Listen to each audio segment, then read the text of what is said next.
All right, the LA Chargers get a huge victory against the Miami Dolphins, and after the game, kind of taking inventory of it, it gets even better based on what I'm about to tell you. So if you're new to the channel, we are Detroit Lions fans, but this channel is fully dedicated to the Chargers to give you an outsider's look into your team. Coming into this game, we said just have to get a victory here. This is not a great team. It's a road game. It's across the country. This is going to be a tough one, and sure enough, it goes right down to the wire, and you pull out the victory. Here's some things, the takeaways from this game. Number one, first and foremost, we could start here. We could talk the whole video on this, is at the end of the day, in the National Football League, you have to have a quarterback. You have one in Justin Herbert.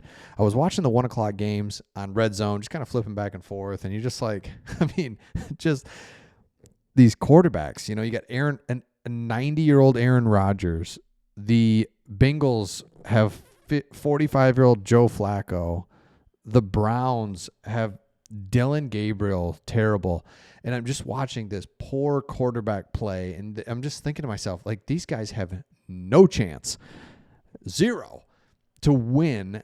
And so, A, you don't have a chance to win, but B, when you have Justin Herbert, obviously you just have an opportunity. And so to see him at the end of the game with the play that he had, 42-yard gain, so that Cameron Dicker could just hit that 33-yard field goal. Huge.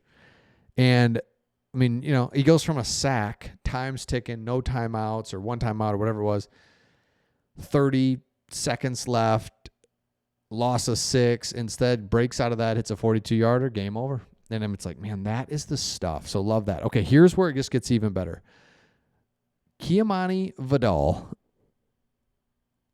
18 carries, 124 yards, 3 receptions for 14 yards and a touchdown. Hello. Going into this, we're just like, I don't know, man. It's going to be tough. It's going to be really tough. You're out your two best running backs. You're out this, you're out that. And it's like, I guess reminder for me, if you have the coaching staff and the quarterback on the offensive side of the ball, then you're good. So you got to be super happy as a Chargers fan to know, you know what? We have a running back, actually.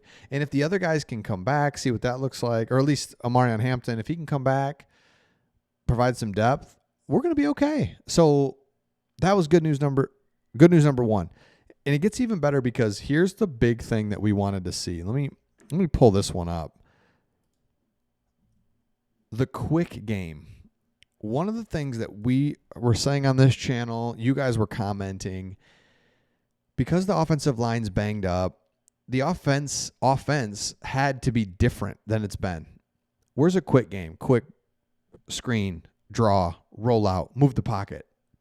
Something. We got to do something different. We can't just sit there and be like, all right, drop back and hit some guys, Justin. It's like, no, he has no time. These guys cannot hold up in coverage or in pass blocking.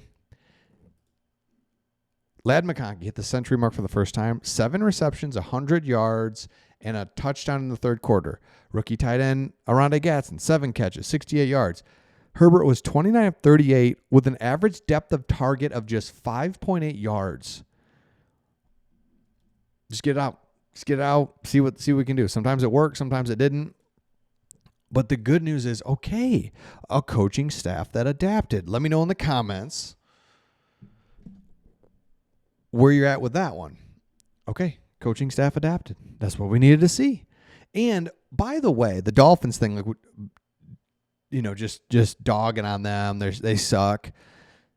This was kind of their Super Bowl, right? This was like, you think about where they're at. They're 1-4 coming into this game. Their coach is a wreck. Nothing's going well. They're coming home and they're thinking to themselves, if we win this game, we've got a chance to just kind of maybe see what our season does. If we lose 1-5, it's over, right? So this was their game to really come at a team like the Chargers. Felt like it was probably a pretty good matchup for them. And they make some brutal mistakes, but they didn't play bad. And they're playing hard, and they're a team that you could tell was just like, this is it. This is our chance. Let's just find out what we are or pack it in for the season. And so now they will be packing it in, but This was a great win.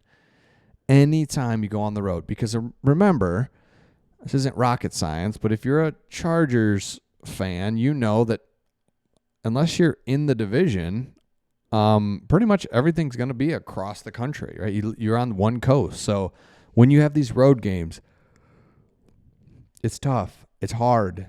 It's a road game. National Football League, 1 p.m. start, 1 p.m. Eastern start. That's 10 a.m. on your body. You're like, you just don't know. So to go get this victory is absolutely huge. So let me know your thoughts in the comments.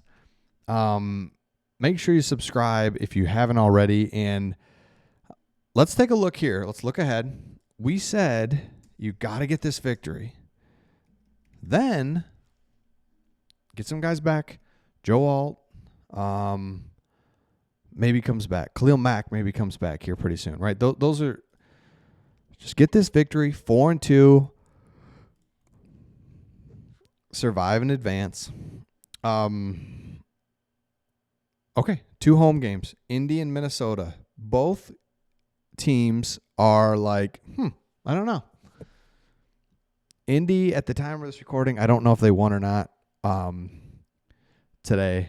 They were in a tight game, but you've got Indy who people are like, okay, respect you, Indy. Respect you for just kind of what you're doing this year, but nobody's afraid of you, but just kind of like, yep, take you seriously. Minnesota, same thing. Well run. Don't think you're anything like super special, but that's not going to be an easy game. But they're both at home. And then a road game at Tennessee. Are you kidding me? And then home against Pittsburgh. So these next 4, let's win 3 out of 4. And then all of a sudden, Khalil Mack's back. Joe Alt's back. Amarion Hampton's back. Maybe you got another lineman back. You just kind of start getting some guys back. Yes, some other guys could get injured here. But the whole point is, it is a survive and advance type thing now, which I hate that. I hate that it's got to be like that, but it is. Like, let's just every win we get buys us another week to maybe get a guy back. Can't have any more season enders, and we'll just see what happens.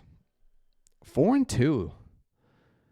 4-2. You would have signed up for that every day of the week going into the season. After 6 games with that schedule, you could be sitting here, man, just enjoy it. 4-2, have some fun. Look forward to next week. Come home, maybe go to the game. Haven't been to a game in a while. Like, I don't think I'm going to go. I think I'll head over there, check out the stadium. Why not? All right, let me know your thoughts in the comments. Hit that subscribe button. You look down at it, it says, well, I'm not subscribed. I might as well. What the heck? And we'll see all of you on the next one.